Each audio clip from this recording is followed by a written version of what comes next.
is Dr. Hose, and welcome to our patient talk for February. Today we will be talking about what makes Georgia Chiropractic Neurology Center different. Different in the sense of different from other offices, different from other professions, and just what is our treatment approach. We're located in Marietta, Georgia, just outside of Atlanta, and we are a chiropractic neurology office. What that exactly means, we'll be talking about in a little bit, but we work with clients and patients from all around the world, and we've been in the area since the mid-'80s, so we've been here for quite some time, and what really makes us unique is our different and specialized, unique clinical application of chiropractic neurology. I'll be presenting today. My name is Dr. Hose, and I obtained my Doctor of Chiropractic degree from Life University. And while I was in the chiropractic program at this school, I was also able to work in the sports health science department, where I was able to work with athletes from Life University as well as other schools. And I obtained a degree, a master's degree in sports health science with a focus in sports chiropractic. Because I've always had a passion for working with athletes, I then went on and got certified as a chiropractic sports practitioner, as well as obtaining my diplomate with the American Chiropractic Neurology Board. My passion has always been to work with athletes and combine the fields of sports chiropractic with neurology, because I truly enjoy helping people overcome their challenges in life, whether that be an athletic challenge or a certain symptom they're experiencing, such as severe vertigo, to help them achieve not only the best quality of life they can, but also achieve the goals that they set for themselves in life, whether that be athletic or more of a day-to-day standpoint. I am very lucky to be working with this wonderful team. This right here are the 7 doctors that are currently making up Georgia Chiropractic Neurology Center. We're all working together with our clinic director, Dr. Mark Ellis. That is the gentleman in the back in the middle. And we are all chiropractic neurologists, so we're all trained within the field of chiropractic neurology, but we all encompass different subspecialties within the field and different interests within the field, which makes it a very fun and dynamic work environment, because we're able to approach so many different symptoms and conditions from different outlooks in the profession and with different treatment approaches to really give our patients the best care possible and help them get better and return to their desired quality of life as quickly as possible. So without further ado, what's chiropractic neurology? So most patients that we see in here have never heard about chiropractic neurology by the time they get in here. A lot of people have seen a chiropractor before, and they might have seen a neurologist, a medical neurologist, but most people don't really know what the combination of the two is like. So where a chiropractor normally focuses on the spine and the nervous system, both in their assessment and in their treatment, they might be approaching everything from a little bit more of an orthopedic standpoint. So is there pain or is there dysfunction somewhere? How can we address that through a chiropractic adjustment? Maybe we use some passive therapies as well, or some rehab modalities, but that's usually what chiropractic entails.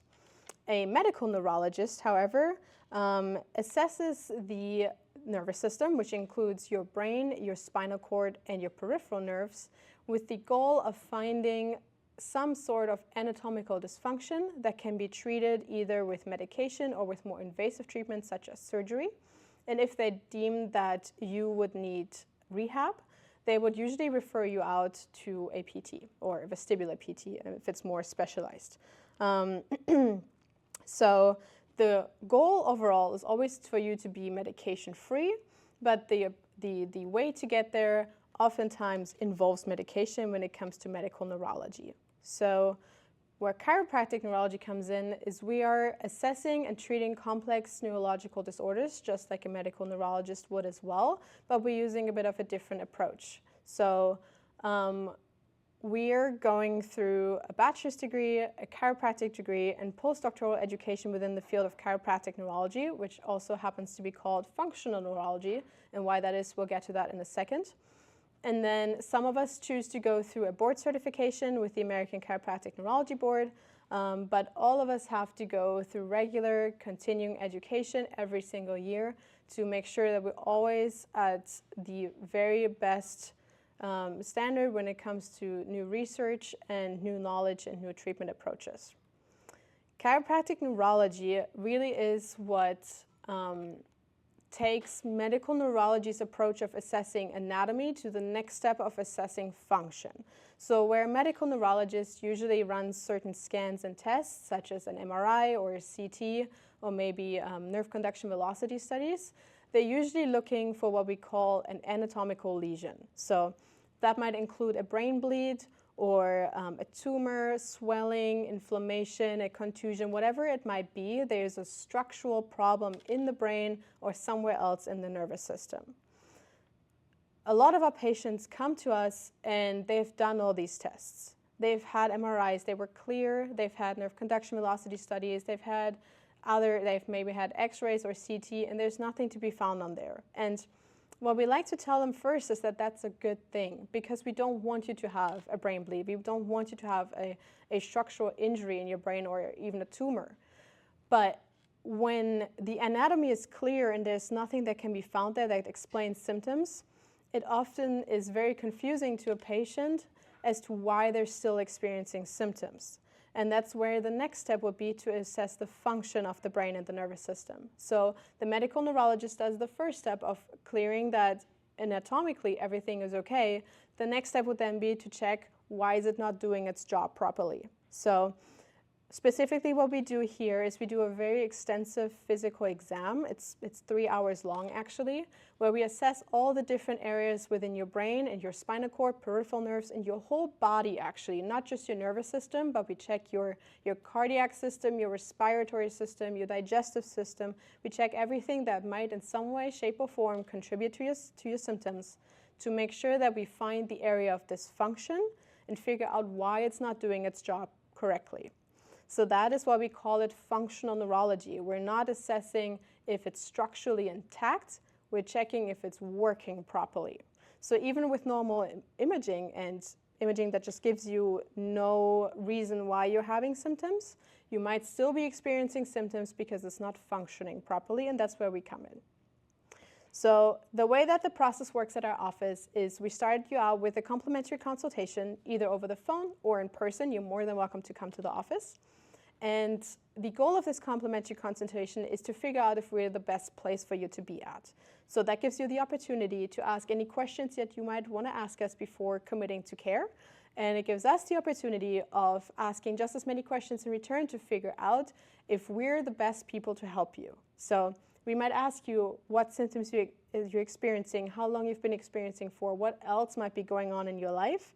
That might give us a bit of an idea of what might be causing the symptoms, or if we might need to send you for some imaging first if you haven't done that yet, or if there is somebody out there that might be more appropriate to see you just because they might be geographically closer to you, or because you actually need to see a different specialty. Maybe a nutritionist, maybe an MD, maybe a psychiatrist. It all depends on your symptoms, but we're trying to make sure that by the time that you get here, we know that we're the people that can help you best in this moment. The next step would then be to schedule an exam with us. Again, our exams are very extensive. They're 3 hours long. They include an hour of diagnostic testing, where the first step is going to be us assessing the function of your autonomic nervous system. That is the part of your brain that keeps you alive. It controls all vital functions. That includes breathing, heart rate, blood pressure, digestion, sexual function, and a bunch of other things. And we want to make sure that that's all doing okay, or if it's not doing its function so well, how is it contributing to your symptoms? We then assess your eye movements, we do a cognitive exam, and we do a balance exam. That all is entailed within the first hour of your exam. Afterwards, we do an hour and a half of a bedside neurological exam where you're with your main provider, and they do a battery of non-invasive small little neuro tests that tell us about the function of every single area in your brain. So it's very, very revealing when it comes to what area might be having dysfunction or which two areas might not be working so well together that actually should be doing a job together. So on top of that, depending on your symptoms, we might also be including, as I said, an orthopedic exam, a visceral exam, or whatever else might be going on in your life. And if you're maybe an athlete, we might look at more sports-specific examination procedures as well. No matter what condition you come in, our exam will be adapted to you as a person and to what you're able to do. So at no point will we ever force you to do any tests, and we don't need you to power through something that hurts or that makes your vertigo worse. Sometimes we even say the ability to not do a test actually tells us more than you pushing through it. So we're going to make sure that we're doing these tests as non-invasively as possible so that you're not going through anything that you really don't have to go through. From there, if you decide to start care with us, we're going to set up a care plan for you. Now, we don't work with protocols. So a lot of the time when I speak to people on the phone, they ask me, what are you going to do with me for my condition? And although we might have an idea of these are the things that we might do with somebody that has vertigo, or these are things that we might do with somebody that has a certain form of dysautonomia, I will never be able to tell you exactly what we're going to do until we do your physical exam. And that's because we don't use protocols.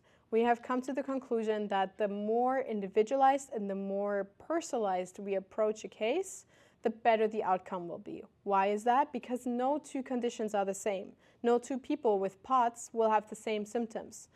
No two people with a certain treatment approach will have the same response to the care, because no two brains are the same, no two people are the same, no two circumstances in life are the same. So everything that we do has to be as specialized and as individualized as possible to make sure that we're going to give you the best and most effective outcome of your care as possible.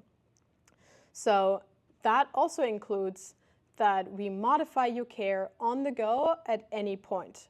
So we do the actual exam during the first visit, but every single time that you come in after your first appointment, we do a mini exam. You might not always be aware of that, but our doctors are constantly assessing how your system is responding to the care that we do as we treat you. And if we ever see anything that might indicate signs of neurological fatigue, and what that is we'll get to in a moment, or just a not so optimal response to our care, we will modify what we do with you on the spot. And you might be aware of it or you might not be, but that is something that is happening at every single moment of your care to make sure that you're getting the best results possible. And if you would like to go ahead and get scheduled for a consultation with us, please feel free to reach out to our office. We have our phone number and our email and our website listed here on the slide, and we will have it at the end of the presentation again. It's georgiachiropracticneurologycenter.com, or you can always reach us at 770-664-4288, and we will get you in touch with one of our doctors. Chances are that I'll be the one doing the consultation, and we will be happy to answer any questions you have and get you started with care if that would something that you would like. We've talked a lot about care, but what does that actually include? So at our office, we are able to combine a variety of different therapies to treat the complexity of the conditions that we see, to make sure that our patients are returning back to a quality of life that is more desirable for them as quickly as possible. So where, again, a regular chiropractor's first line of treatment is normally a chiropractic adjustment, we still use them in our office because we're all trained chiropractors or doctors of chiropractic, but they're usually not the first approach of treatment that we use. Instead, we use a lot of eye movement therapies, balance therapies, movement and sensory processing therapies, as well as cognitive and myofascial therapies. Myofascial therapies are soft tissue therapies, and we'll get to that in a little bit. But to give you a little better of an understanding of what everything else might be and include, I'm going to give you a quick story of one of our patients that we've been seeing for about a year now, actually. So this patient came to us. She was a high school student. She was 17 years old at the time, and she had Epstein-Barr virus and coronavirus at the same time. So she went from being a normal, healthy teenager that goes to school to being bedridden and barely able to function in her everyday life from pretty much one moment to the next. So this girl is constantly dissociating. She's not really able to take part in conversations. She's always very fatigued. She has a lot of pain in her abdomen and can't really digest food that well. She's bedridden. She couldn't go to school anymore. And her social life just took a major dip because she was not able to spend time with her friends and doing her usual activities. But she also wasn't really able to engage with her family and take part in just everyday family activities like eating dinner at the dinner table because she was too fatigued by the activity. So she had POTS as a result of the infections that she had, which is postural orthostatic tachycardia syndrome, meaning her heart rate would spike too high whenever she would change positions from laying down to standing or from seated to standing. And for her specifically, they came with digestive changes and fatigue and cognitive symptoms, but she would also just faint and fall all the time.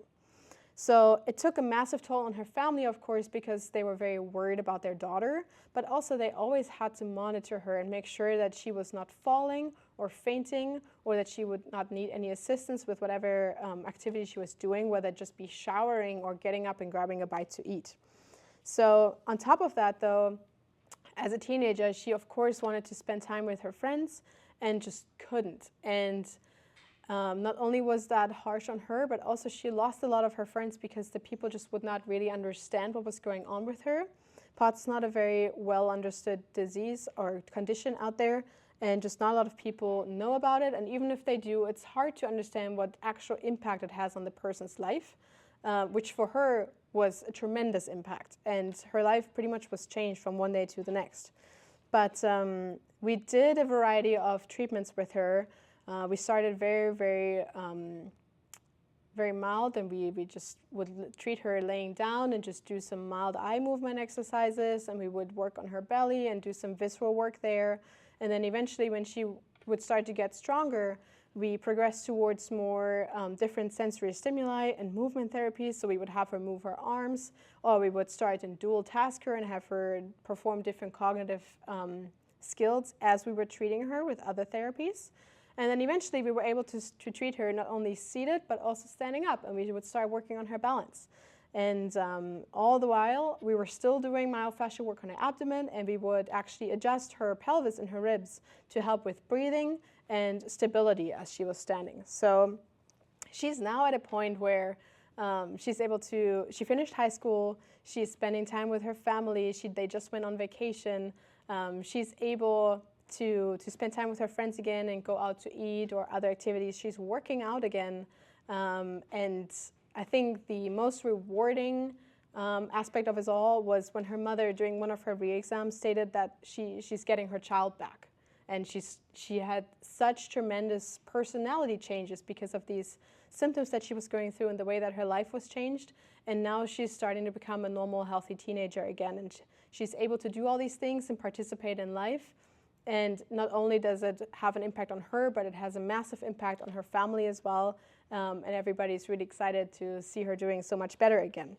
And she is one of those cases where it's really exciting that we were able to do all these different treatment approaches in this clinic. So where in other cases you might have to send somebody out to a massage therapist and then work together with an MD and a PT and maybe a personal trainer or a counselor, we're able to do all these different therapies that are listed here in the clinic with different providers, different approaches to care all at once. So we're able to handle every single case as a team and make sure that our patients are getting the best care as quickly as possible, as efficiently as possible, and to just be able to return to life just like this young lady did.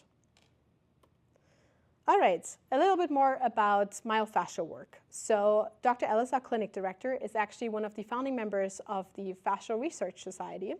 And he, over the years, has developed his own system called myosynaptics, which combines fascial work with neurological rehab.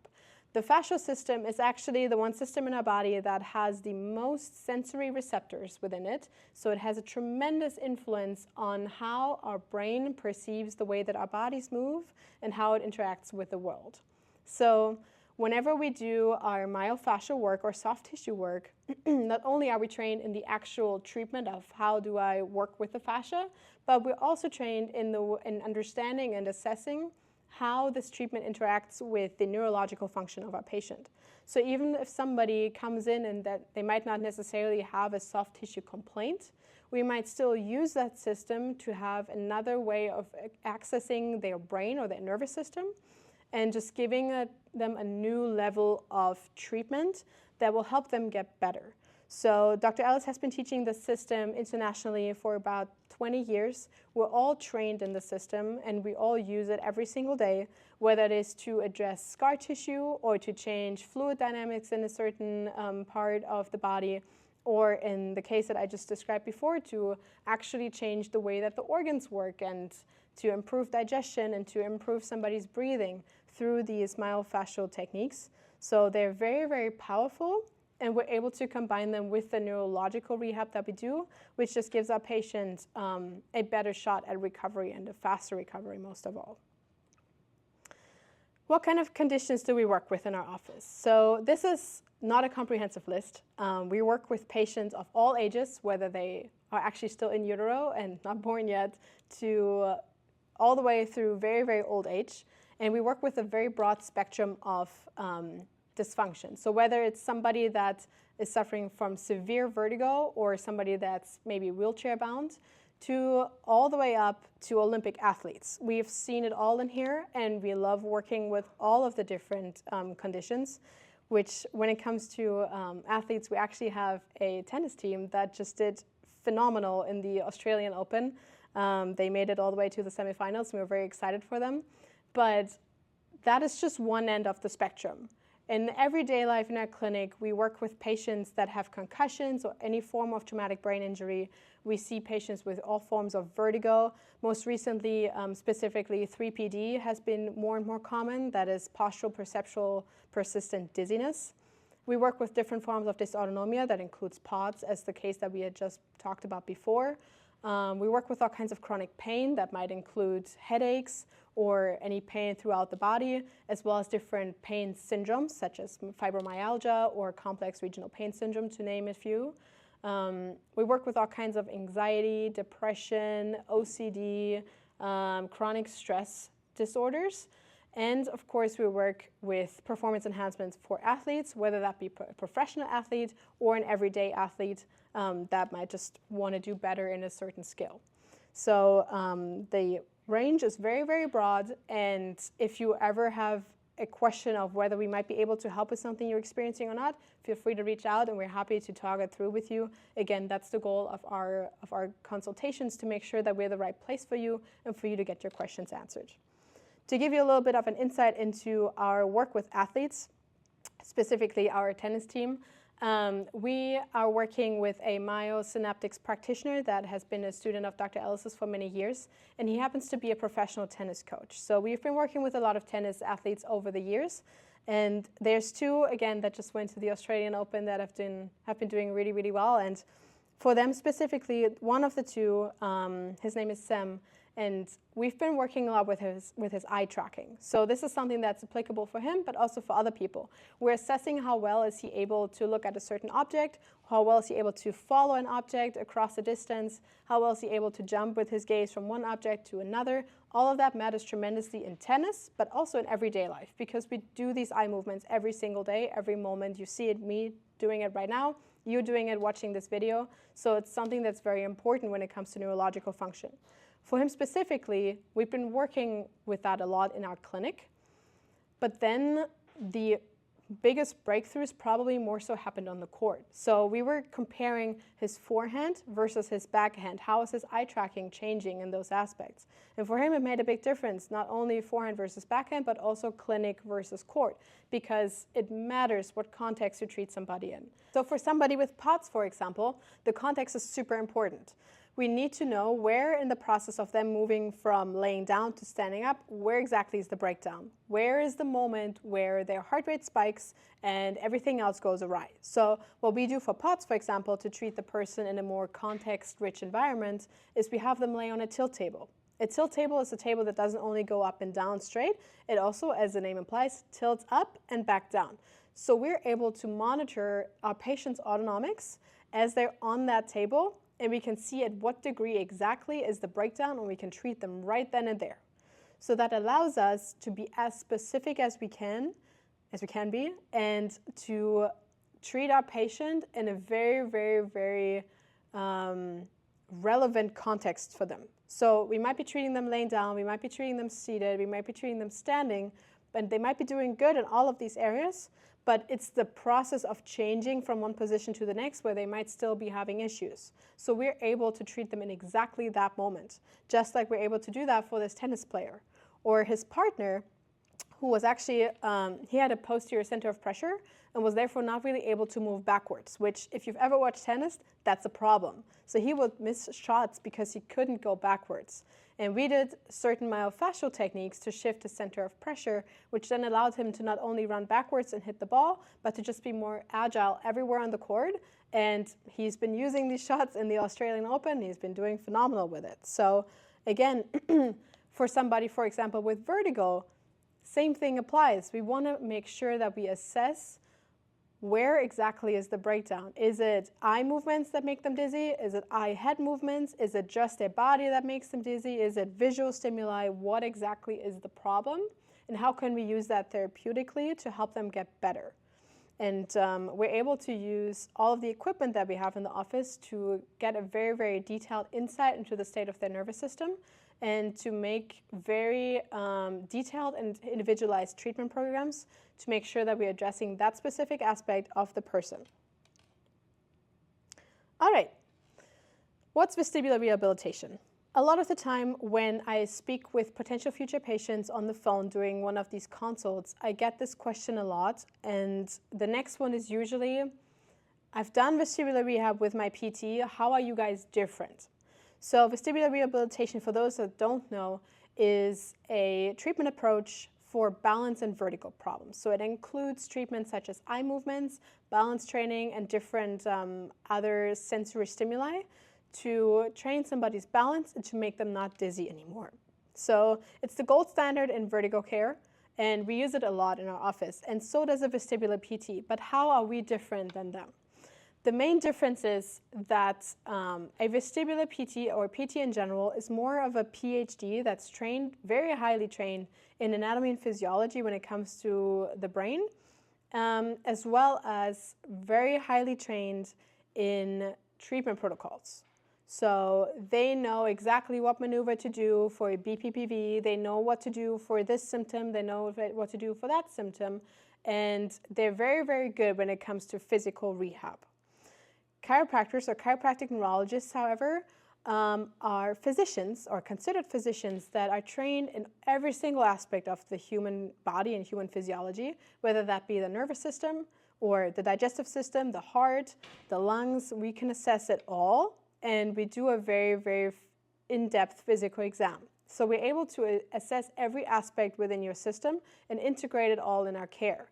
In addition to that, we have the clinical training to be able to design specific treatment protocols for you as an individual. And then what's the main difference is that we're going to be monitoring everything that you do and how your system reacts to everything that we do as you're getting your care.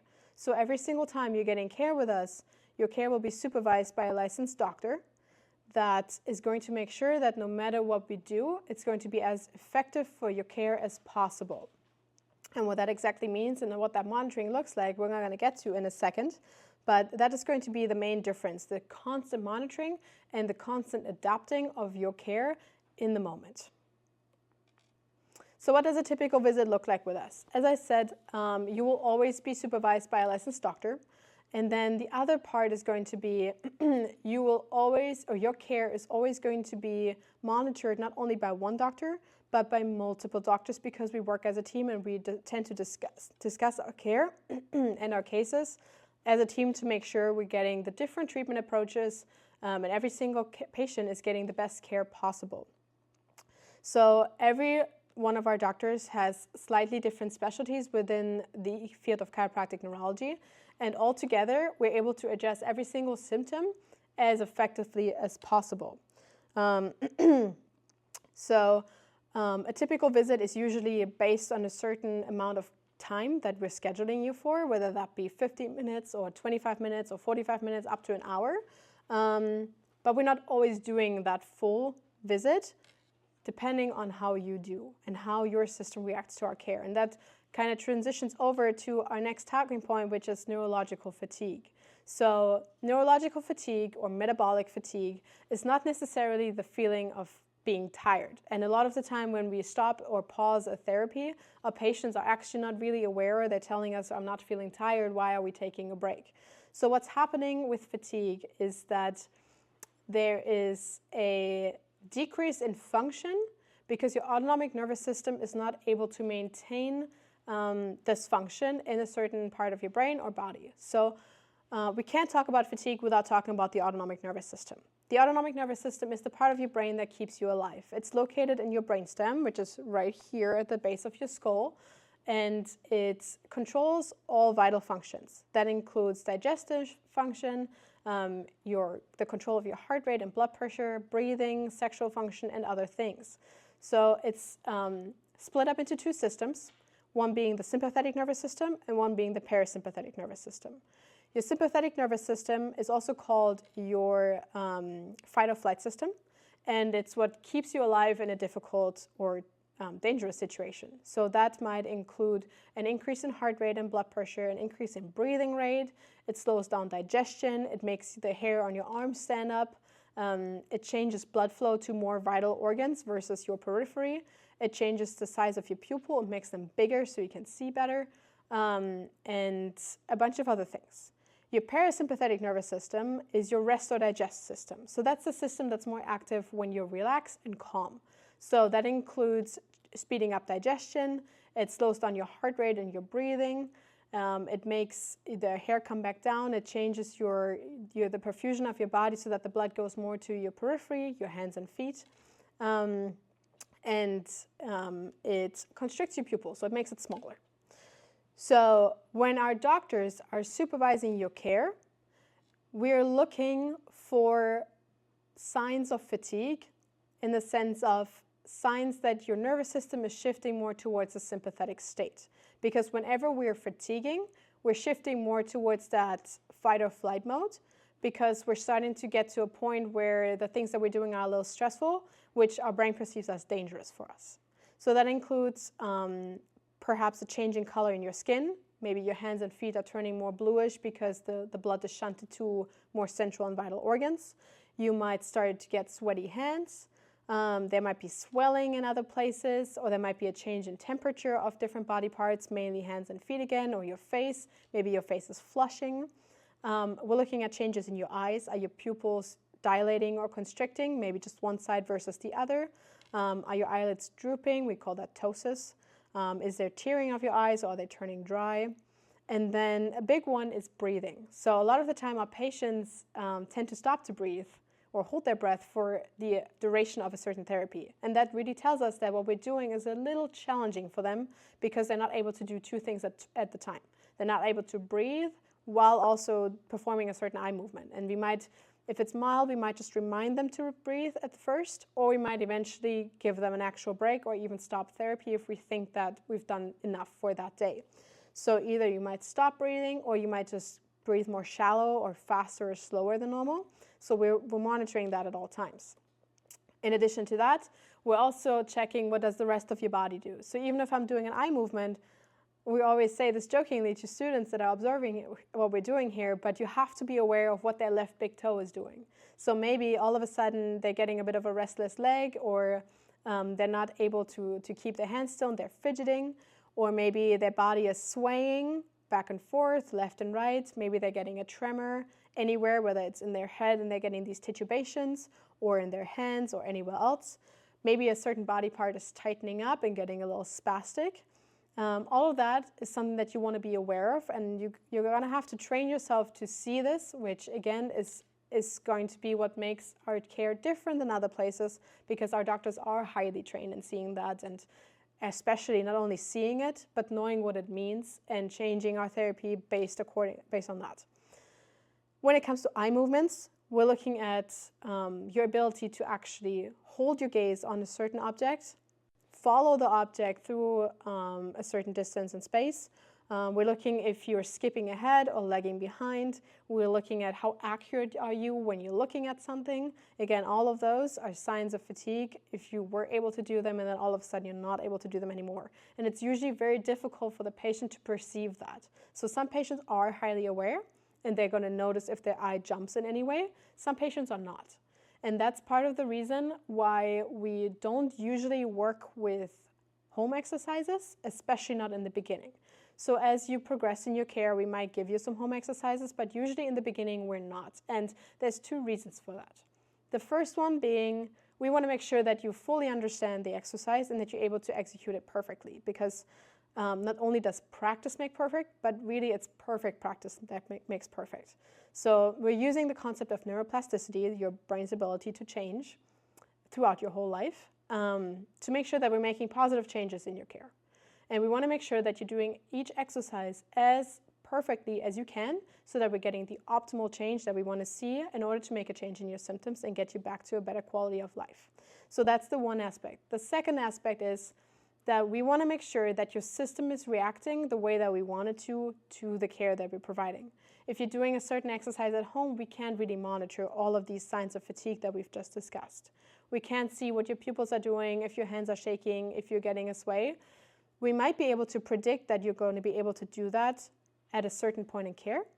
But in the beginning, most patients, we don't know their system well enough yet. And again, remember, we're doing a little mini exam every single time we treat you so that we can get your system to know, like we get to know your system as much as possible. So eventually we might be able to do it, but in the beginning we're not, okay? And then some more signs of fatigue that we'll be looking at is a change in focus. Are you able to really engage with us, or are you kind of zoning out? Are you disassociating because things are just a little much for you right now? And then, of course, is there a change in symptoms? So maybe you're getting a little more dizzy or a little more lightheaded or a positive improvement as well. All of those can be signs of fatigue, and we want to make sure that we're reacting in the moment as quickly as we can. So, that all being said, we would love to chat with you about your symptoms, and we would like to find out if we're the place that can help you. You might have gone and seen a lot of different providers. You might have done all the scans, or you might have not. And maybe you were told that everything looks normal, or maybe somebody found something, but whatever you've gone through so far has not really taken away the symptoms that you're experiencing. Our goal is not to mask the symptoms that you're experiencing. We're not trying to just make the symptom go away. We're trying to actually help you get back to a quality of life that you had before, or even better. So we're trying to really fight the cause of what's going on. So our goal is going to be to give you a very detailed assessment, neurological exam, and then a highly personalized treatment plan to make sure that we're getting you better as quickly as possible. If you would like to get started with us or find out if we're the right place for you, we're happy to have you for a consultation, again over the phone, or if you would like to come and see the office, we'd love to show you around. You can reach us over the phone, you can reach us on our website and fill out the contact form over there, or you're welcome to send us an email and we'll make sure that we'll get in touch with you. Lastly, I have one more patient story that I would like to share with you, because this lady has made tremendous progress over the past couple months. She has POTS, and she was a nurse. She had to stop working because she was physically unable to do her job anymore. She has 2 children and a husband, and was just not able to engage with her family anymore. It had gotten so bad that she had suicidal ideations because she was so hopeless about her future, and just didn't see how she would ever get better. She has seen a medical neurologist, and she has been on beta blockers for a long, long time. And they're effective for her in the way that they lowered her heart rate. So with POTS, again, there's spikes in heart rate that make you feel really bad, and that's one of the symptoms. And she had a bunch more, which we'll talk about in a second. But for her, that main symptom, or that cause kind of, was medically regulated. So her heart rate would not go higher than maybe 75 beats per minute, which in theory is really good. But the problem is she was still experiencing all the other symptoms. So she had really severe dizziness and lightheadedness, and she would always feel like she's passing out. She had very severe shortness of breath, and she would feel like she's suffocating while being in a room full of air. She had very severe digestive changes, and she was diagnosed with irritable bowel syndrome because of that. And she felt like a burden for her whole family because she was not able to really participate in life anymore and take care of her family or herself. And again, she could not work either. And she's a nurse, so she recognized all these symptoms, and she just felt helpless and hopeless, which led to her being very depressed. So we used the tilt table a lot for her, and eventually we did other therapies as well, where she was moving around here in the therapy room and not just laying down. And she's gotten to a point where she only comes in once a month now for check-in and maintenance of care. So we're still co-managing with her MD. She's still on her meds, and she's doing really, really good with that. But the main change for her is that she sees a future now, and she feels like she has made tremendous progress, but there's so much more for her out there, and she can get better, and she sees that, and she's fighting for it every day. So she's not feeling like she's passing out anymore. Her shortness of breath is way better. She went back to work, so she's working as a nurse again, and she is taking part in her family life and doing things with her children and going to their school activities and whatnot. But the main thing, again, is just that she's not depressed anymore, and her anxiety went down, and she does not feel like she needs to end her life anymore. And she has made such tremendous progress, and we're so happy to see that for her. And she is one of many, many patients in our office that has seen multiple providers with us, and we're co-managing with other people, and we've used many, many different treatment approaches, and we've changed her care on the spot on many occasions based on how her system was reacting in the moment and how she came in, how she was doing that specific day. And that is really what makes GCNC different from other places. And if you think that there's anything that we can help you with, or if you have any questions for us, please feel free to reach out, and we would love to meet you and get to know you and help you out in any way that we can. Thank you so much for listening. It was a pleasure talking to you tonight.